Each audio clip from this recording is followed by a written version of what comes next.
Keajaiban mulia ke ibu.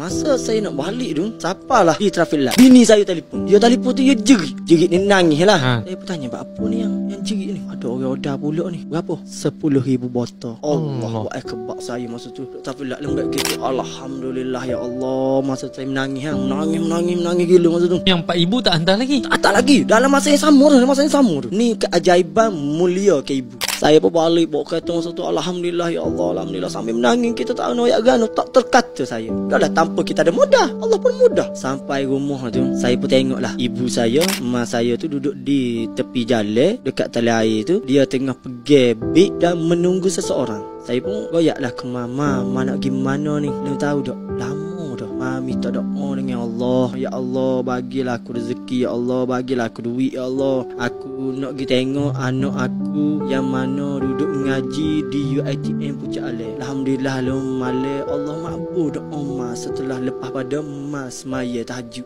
malam tu. Allah makbul doa mas malam, kabar-kabar long balik, long bagi 2,500. Jadilah ni mana guna duit 2,500 ni, mana kita tengok adik hak duk ngaji di UiTM Puncak Alai. Saya pun tak apa lagi tu kat mak. Lepas tu mak nak pergi ni, mak nak sulung kata aku. Tak yalah, mak typo dah ke private. Jadi mak saya pergi. Jadi saya pun duduklah di rumah tu. Saya pun terpaksa telefon ke mak mertua. Sebab kita mana ada pekerja dan kita nak kaji lagi pasal perfume apa semua ni. Saya minta tolong mak mertua saya mari rumah dan adik-beradik retina saya lah untuk mari bantu packing kan. Lepas ada tu teh tu tiba-tiba masuk order pula 1,500 botol. 2,000, 10,000, 15,500 botol malam tu. Jadi saya poyak ke isteri saya, yang nampak dah Allah tunjuk gapo kita. Selama ni mami tak duit, malu nak bigano ke malu nego berberat wa kecil ni. Nak bigano ke ma. Lama dah berkali Allah nak tolong. Cuma kita tak lulu di pasal tu. Jadi Allah tunjuk ni memberi kemukmu kepada aku balas kamu hari ni.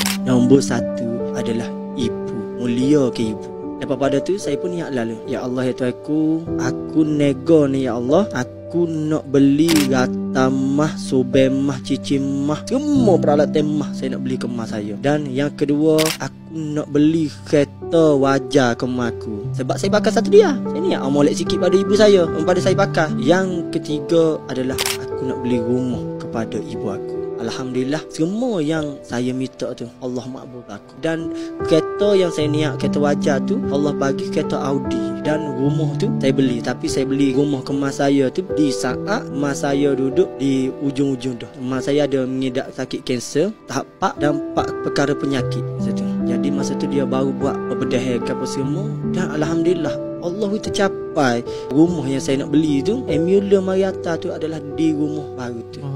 Hebatnya bila kita muliakan ibu kita. Muliakan ibu kita. Kalau orang tanya saya hebat dari mana kita ni, kalau bukan kerana doa ibu, tak dapat. Tak dapat.